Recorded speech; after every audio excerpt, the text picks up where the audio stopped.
Calling this meeting of the Board of Chosen Freeholders to order. Please stand for the flag salute. I pledge allegiance to the flag of the United States of America and to the republic for which it stands, one nation, under God, indivisible, with liberty and justice for all. Dear Father, help us to be receptive to the thoughts and challenges that come to us through prayer, through the printed page, and from the world around us, and help our leaders to find the best solutions to the problems that we face. We ask this in your name. Amen. Amen. In compliance with the Open Public Meetings Act, this is to announce that adequate notice of this meeting has been provided. Also pursuant to the 2014 bylaws, rules, and regulations of the Board of Chosen Freeholders of the County of Burlington, time shall be set aside on the agenda for the receipt of public comments. Public comments will be received with respect to agenda items prior to board consideration of resolutions to be adopted. An additional opportunity for public comment will occur later in the meeting. Public comments shall be limited to 5 minutes per speaker. Unused time may not be transferred to another speaker. Persons may speak once per public comment period. I direct the Deputy Clerk to enter into the minutes of this meeting this public announcement and the advance written notice of this meeting. Freeholder Belgard. Here. Freeholder Donnelly. Here. Freeholder Howard. Present. Freeholder Schwartz. Here. And Director Artis. Present. At this time, is there a motion for the adoption of the minutes of the regular meeting of December 27th, 2013? So moved. Second? Is there a second? Second. All in favor? Aye. Noes or abstention? Abstain. Thank you. At this time, is there a motion to adopt the minutes of the conference meeting of January 8th, 2014? So moved. Second. All in favor? Aye. Abstain. Opposed? Abstentions? Okay. At this time, we have public comment on agenda items. At this time, if you have a question on one of the agenda items, please step forward to the microphone and state your name and address for the record. Okay, seeing none, we'll close up the portion of public comment on agenda items, and we will move on to resolutions. At this time, I move for unanimous consent, resolutions number one through number 9. Second. Is there any discussion? Madam Director, I would like to remove, I'd like to make a motion to remove items 1, 2, 5, 6, and 7 for further discussion. 1, 2, 5, 6, and 7. Yes, please. Is there a second? Second. All in favor to remove items numbered 1, 2, 5, 6, and 7 from the consent agenda? All in favor? Aye. Aye. Opposed? Abstentions? Okay, so 2, 5, 6, and 7 are removed, and we will continue the vote on 3, 4, 8, and 9. It has been moved and seconded. So all in favor? Aye. Aye. Opposed? Abstentions? I abstain on number 4. All right. Okay, so Freeholder Belgard, returning to the items you removed from the consent agenda. Thank you. So, Mr. Troy, you got off easy last time when we didn't have a bill list, so we're going to make up for it a little bit this time. So on the bill list, starting on page number 3, a lot of these questions are just about, for clarification on some of the professional services, where there weren't specifics listed. So on page 3, Alimo Engineering, $3,850 for professional services. Can you tell me what that was for? I can Freeholder. That's for professional services engineering for Masonville Road, CR 635, and Creek Road, CR 636 in Nepal Township. Okay. On pages 4 and 5, America Works of New Jersey, $71,512. Can you tell me what that is? That's over in Human Services, a grant for WIB job training and job counseling. Page 12, Birdsall Engineering, $5,079.21. And it was just listed professional contracts there. This is over in Jerome's shop. This is for solid waste, for air quality and regulation compliance for the resource recovery complex. Okay. Page 14, for chart horn, $22,103.40 for professional services. Through total, this is again engineering construction for the Riverton Road, CR 603 and Perry Boulevard and Branch Pike, CR 606. Okay. Page 21, Camden County College, I need to recuse myself from that.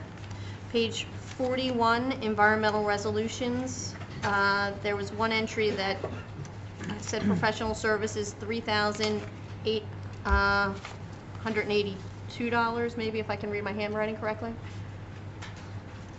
I guess that's Marlton Parkway in Evesham Township, engineering services. Page 67 and 68, Lippincott and Jacobs, there were two entries for professional services that I wasn't sure of. One was $16,738 and change, and the other was $5,097 and change. Yes, the 16,000 is it's engineering. It's for culvert rehabilitation at the Sioux Lake Dam. And I'm sorry, the other amount was $5,097.03. it's engineering. That's at the culvert rehab at Sioux Lake Dam, Medford Lakes Borough. Okay. And then, last but not least, page 105 to 106, Smith and Solomon, $66,090. Tractor Driver. Believe it or not, it's Tractor Trailer School. It's through the Oh, web. really? And it's a training Okay. truck What is it? I'm drivers. sorry, I couldn't hear. It's truck driver school, believe it or not. So Oh, through the okay. web where they train the tractor trailer drivers. Okay, that is all I have on number 1. Okay, so moving on to number 2. Okay, on number 2, I just had a question with regard to the third item, bids for the overlay program. I guess all the bids received exceeded the budgeted amount, and then it says that responsible bidders will be afforded the opportunity to negotiate. I don't know if Mr. Nelson, if this is directed to you. Can you Under just- local public contracts Yeah. law, if bids are received and rejected on 2 occasions, Okay. then the public contract law with limitations say basically that you can negotiate with everybody who bid on any of those offerings as long as you're doing the same project, as long as you're doing essentially this substantially the same activity and work as originally bid. There's some room to maneuver under the cases there, but that's just standard purchasing language Yeah. when you're rejecting a second time, which now opens it up to negotiation, and that section's the local public contracts law. Okay, and, Section. and the negotiations are just with those folks that did enter into the bidding process? The folks who bid on any of the Two two prior, times, yeah. the 2 times you went Okay. out. All right, thank you for clarifying that for me. That's all I had on number 2. Any other questions on number 2? Okay, moving on to number 5. Yeah, so 5, 6, and 7 are probably all directed to Nick, if that's okay. I just wanted some more clarification on what each of these items were, since they weren't previously conferenced, and what we're seeking. If that's Sure. okay. Number 5 is for our storage and the service associated with the storage for all the county backups and files. We're on a 5-year replacement cycle. Dell won't support any maintenance or warranties after year 5. So the current storage and servers associated with that are up in March. So we're replacing that as just a normal upgrade. So that's number 5. Okay. And that's through New Jersey State contract. Number 6 is 100 PCs and monitors. We're on a replacement cycle for Windows XP. They're no longer supporting that as of April of 2014. So normally we're at a 25% replacement cycle per year, but we're accelerating that to try to get through all the Windows XP machines and replace those prior to that expiration date. We're about 200 PCs away from meeting that goal. We should meet that at the end of February. Number 6. Okay. And number 7 is our normal networking equipment bid that we put out just for our switches and hubs and internal infrastructure bid that equipment out, try to get the best price, kind of come under any state contract pricing if we can, because not everything is typically covered under state contract. Okay, I think that's all I have. Any further questions or discussion? Okay.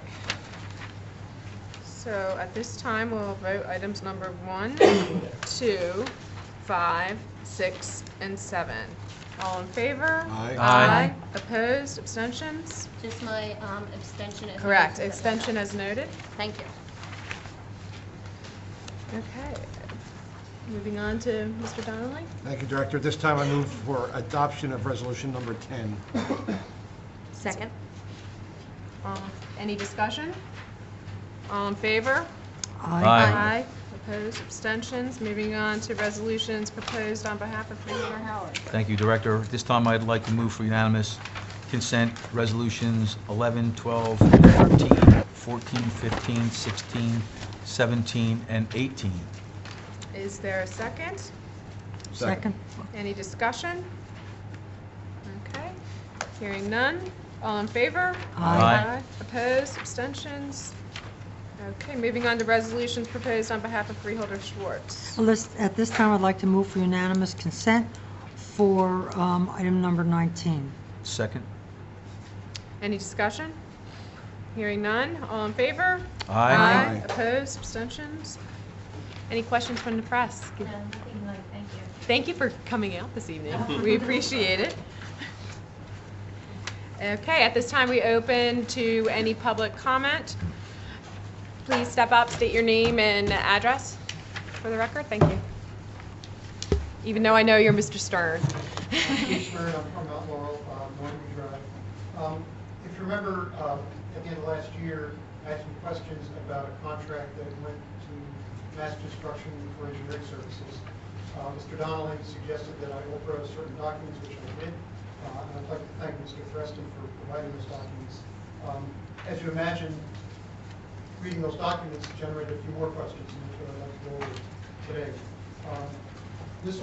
This was a sole source contract, and yet from the information that was provided, from what I understand, there are about 30 qualified contractors on the list that could perform this scope of work.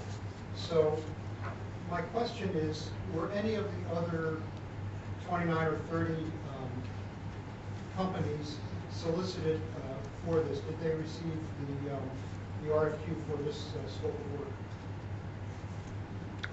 No, they were not. And is there a reason for that? We have Qualifications and experience. Mass was selected based on qualifications and experience. Meaning they had the best qualifications and experience to perform. Even though 30 other folks provide their qualifications, we review those 30 sets of qualifications, and though we may deem them to be qualified and go in the pool, we believe that Mass was the best to provide this particular service. If I may, so if I understand this correctly, when the qualification process occurred, you received a list of qualifications and key personnel, et cetera, from all 30 of those. And then you made the decision to, based on the information you had, that Mass was the only one that was qualified to do this, or the best one. The best qualified, correct. Okay, thank you. What I did not see in the information that was provided, I did get a copy of the response from Mass Construction to Mr. Ridley. I did not see their cost proposal, what their cost would be. We know it ended up being slightly under $250,000. My question is, when we got that, since they were sole source bidder, did the county do any sort of negotiation with Mass, or did they just accept the price as quoted? Joe? When we go into this process, before we move forward at all, my folks, along with myself, we prepare what we consider to be an estimate for the project, because we have to set it up for bonding purposes in advance anyway. So we prepare in our mind what we consider to be reasonable costs associated with it. A construction management contract of this type is hours and days. This is, though you're buying intellectual property, when they're doing this job, they're going to be there watching the contractor. So what happens is we get an estimate from the engineers that work on the project, and when we bid the project itself, there's a contract duration. So it's actual days on site, and that's what drives a price like this. So you really can't, there's really not a whole lot of economy because it's based on duration of time. How many days they're going to be in the field watching the contract. So you're basically buying an hourly rate from these people. That contributes a lot to it. Okay. And final question, was there any objection from the other companies that they did not receive an opportunity to work on this program? Mr. Out of my Rickman? knowledge. Not to mine. Mine either. Okay, thank you. Thank you.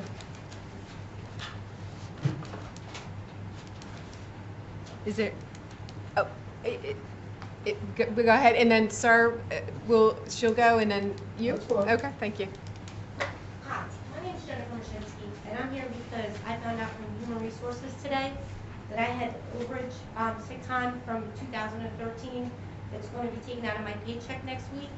And the letter that they're going to send me is actually going to be included in my pay stub. So I'm just wondering why I couldn't get more of a notification rather than it being put in with my pay stub. Ms. Mashinsky, this is a personnel matter. This is between you and Human Resources at this point in time. I would indicate to the board that personnel matters are the types of things that are normally discussed in closed session. You've indicated in your preliminary remarks that you contacted Human Resources, had interaction with them on this subject, and it would seem to me that your response would be best served coming from them and also from the payroll portion of that department. At this point in time, I do not believe that my advice to the freeholders would be to engage on this particular personnel issue on something that they've received. Really, I'm not aware anybody's received any advance notice. I've not received any advance notice, and I don't believe it would be appropriate for discussion at this point in time, particularly because it is personnel. With due all respect, sir, I came here because they couldn't give me a reason of why they couldn't notify me before it being put in with my pay stub, which is why I'm here tonight. Is it appropriate to say it will be followed up on? Yeah, I mean, Ed Troy and Mark Crafton, who are senior managers in finance and administration that oversees the HR department, will absolutely look into this matter and get back to you. Thank you very Okay? much. You're welcome. Thank you for coming out. Sir? Sorry. I used to be mayor. Yeah, I used to be mayor. I got demoted. I'm now deputy mayor. Jim Cannon, Burlington Township. Good evening. Good evening. It's come to my attention that the board is considering bidding out farmland, which could result in out-of-area farmers actually getting the contract to do farming, I guess would be green acres or SADC land that the county has acquired.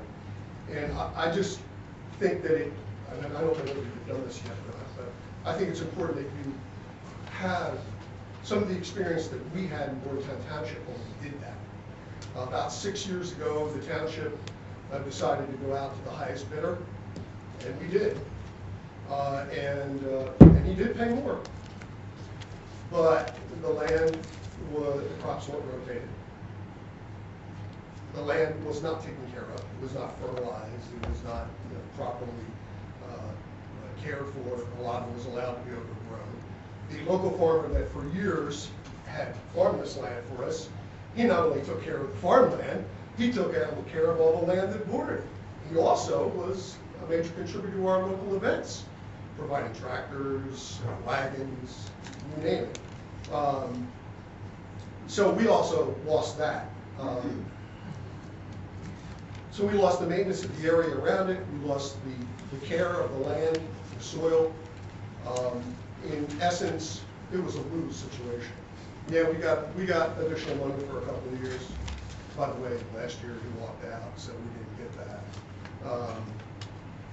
Yeah, he walked away from it unless we want to go to litigation. I think that you really ought to consider remaining with your local farmers.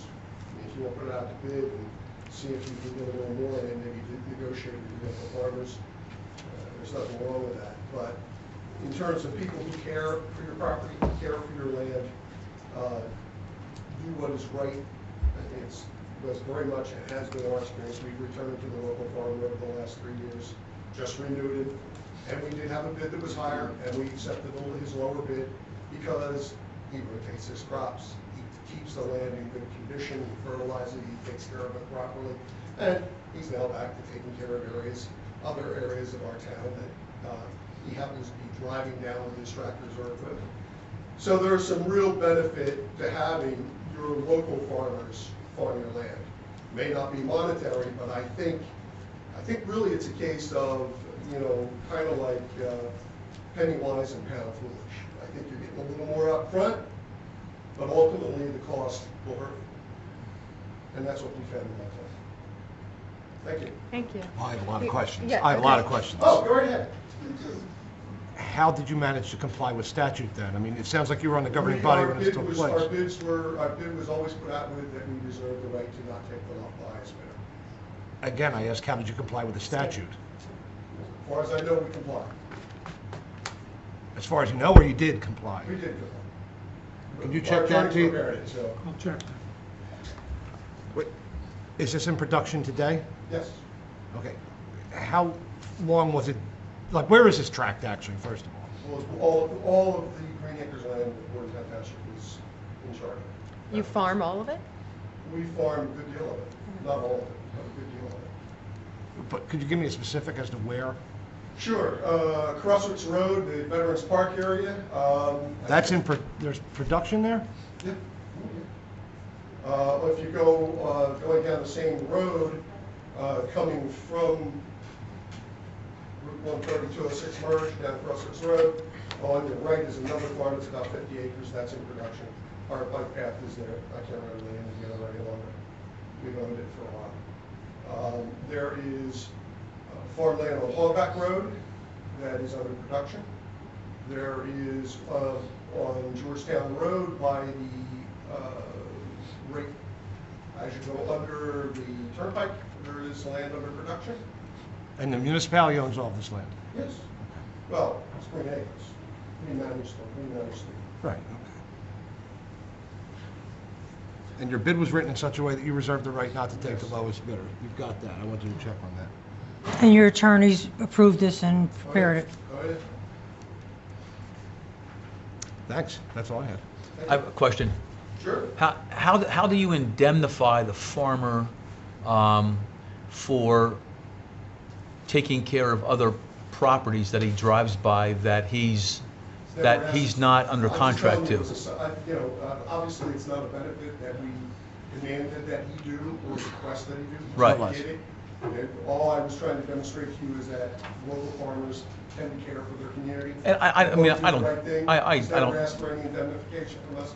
We've never offered any. Right. I know him personally, so to qualify my answers to you, I do know our local. We have one local farmer. He's the only remaining farmer.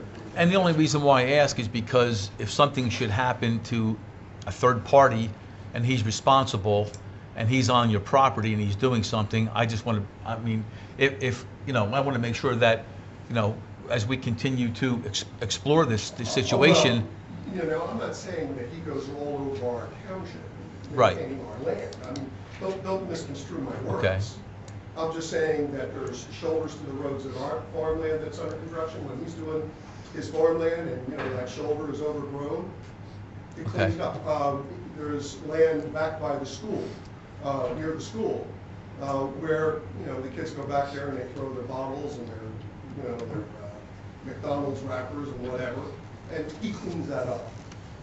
It didn't happen when we had the other out-of-town farm. Right. So, you take Just being a good neighbor.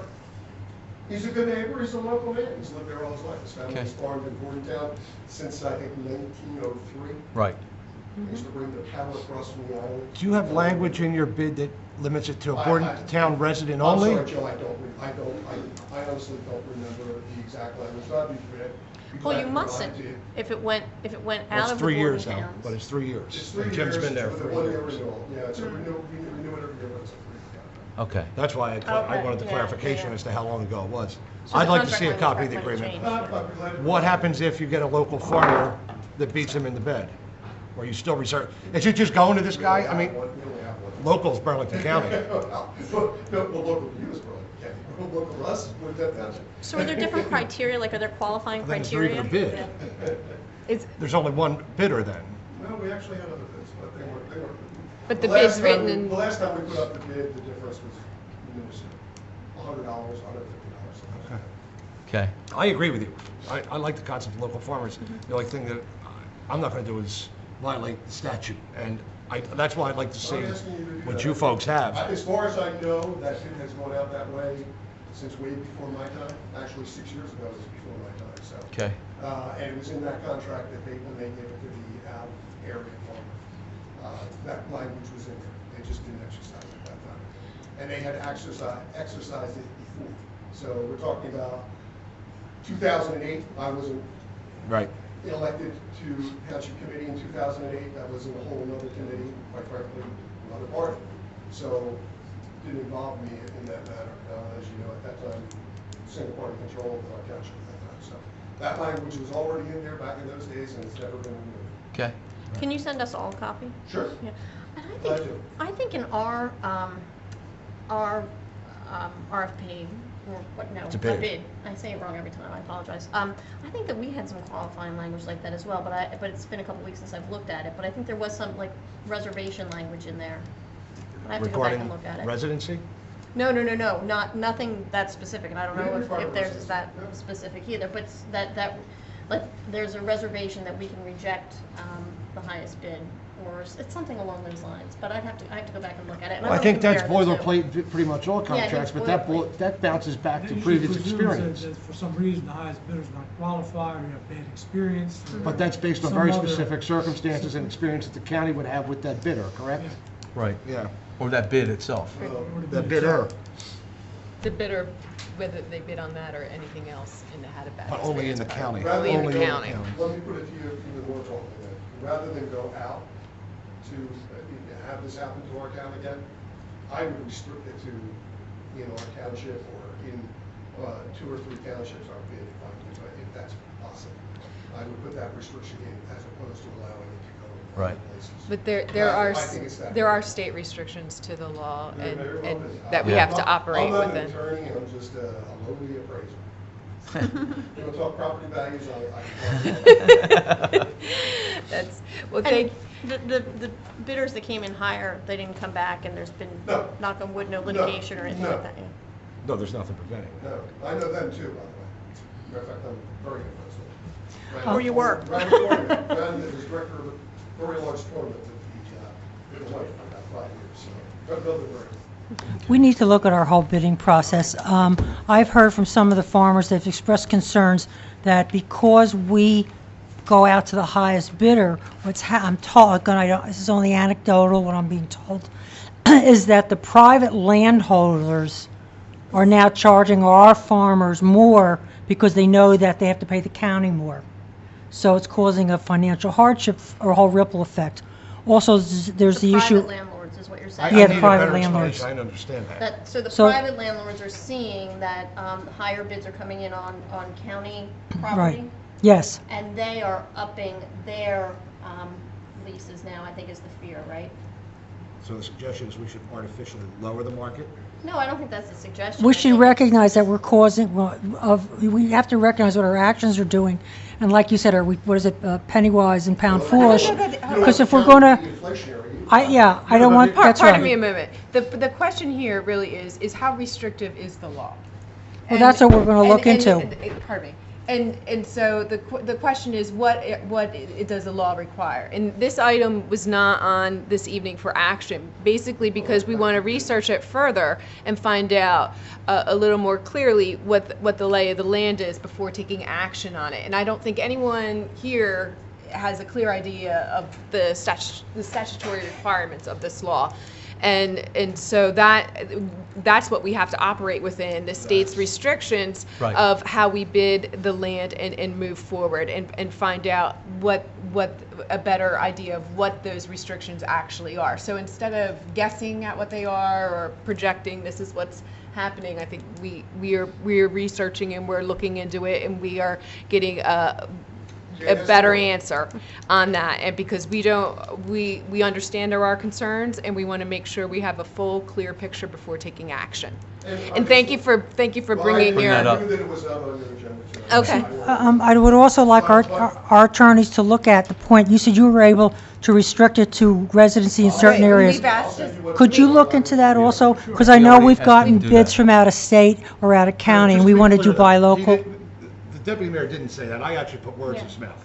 They don't have language restricting residency. They in fact have language that affords them the ability not to go to the highest bidder. Exactly. Correct? So Right. let me be clear on that. Okay. The deputy mayor never said that. I kind of put those words to him. But I'd like Right. to see if, Yes. Yes. No, I mean, no, this is turning into a game of whisper down the lane. And I Yeah, just- and when we found that out, you immediately asked Pete to look into that for us. yeah, because I would like to know if there's a way We to help will- our local farmers more than we are, and to even put, if there's I don't know what's legal, you're going to find out and let us We don't know know. what's legal, and we're Right. looking into it, and when we will report back, and we will have Well- a clearer picture. I just think that, it's information you should have before you make a decision. And thank you for Great. forwarding that to all of us. We greatly appreciate it. Thank you. Thank you. Thanks. Thank you for coming out. Any further public comment? Okay. With that, seeing none, we'll close this portion of the meeting to public comment, and we will have comments by freeholders. Freeholder Schwartz? Yes, I'd like to thank Mr. Brinkley and his road crew for a phenomenal job. I know they're going to have a very busy, looks like there's going to snow again on Saturday, it sounds like. But I really think that they are the unsung heroes, your guys out in the road, and we need to recognize them. And that's it. Thank you. Freeholder Bellegarde? Yeah, I would like to echo those thanks to everyone who helped clear our roadways on the, making it better for all of our emergency crews and people who had to work despite the weather. So thanks so much for all of that. I will also wanted to take a moment just to give a shout out of thanks to everybody who has been involved in the speaking out with regard to the Bristol incinerator and who came out to the meeting, I guess it was last Monday, of the zoning board in Bristol, which has now been carried until February. I'm hoping to attend that one as well. This is really a pressing issue, and having gone to the zoning board meeting and having found out a little bit more about this incinerator at that time, I think it's become even more of a pressing issue for us to continue to keep an eye on. And then finally, I would just like to give a moment of thanks to all the folks and volunteers who help with our Code Blue shelters. I know we've had a particularly tough winter. Actually, when I leave here tonight, I'm going to go over and volunteer for a bit at the one in Delanco. So I would certainly welcome anyone else who's interested in joining me tonight or another night. I think it's a great way to be able to give back and to help folks that may be a little bit less fortunate than ourselves. Nothing, Director. Okay. Freeholder Howard? Joe, thanks. Thanks for all the updates. Kevin Turner also, thanks to the updates. Paul, this recent snow updates, it was great. Guys did a great job. Was driving around and just made things a lot safe. Also want to thank the people that were at the incinerator meeting. I was there as well. Thank you for the staff that showed up. Eric, thank you very much as well for coming. And I have to echo Freeholder Bellegarde's words because I learned an awful lot about the incinerator, and it just being there really opens your eyes to just how horrendous it is. And I think the board made a monumental decision with tons of people there to move it to the following month so they could get more information. And because they were kind of snowballed. They were to the point where, you know, the people for the incinerator had come in, they had a cookie cutter presentation. It was really nice, it was wrapped up with a bow, and then when the opposer viewpoint came in, there was a lot of questions raised. And I think it'll be more well attended next month because the people of Bristol didn't find out until the day before in the paper. So I think it's going to probably be moved to a different venue because there's going to be that many more people there. And again, I will be there, and I will be making sure that to represent Burlington and as many people as we can get to come out would be great. So thank you very much. That's all. Thank you. I would like to express my thanks as well to Mr. Brickley and your department and all the hard work you have put in this week, and to all the county offices for all the work you've been doing under some extreme weather conditions. And especially Freeholder Howarth and I were at a Board of Social Services meeting beforehand, and the staff there stayed and worked with all the people they had in queue at the time of closing, and stayed for hours and took care of them and made sure they were able to be transported home. And we appreciate their efforts and what they did in servicing the public and making sure they returned home safely. I'd also like to highlight that as part of our health challenge for Burlington County for 2014, that we've been highlighting on our county Facebook page that it's National Healthy Weight Week, and every day a new tip is put on the Facebook page, and you can go on and click through and see what every day this week the tip may be. And so thank you everyone again for coming out. Stay warm, stay safe, traveling home tonight. And at this time, is there a motion to adjourn? So moved. Second. All in favor? Aye. Opposed? Abstentions? Have a good evening.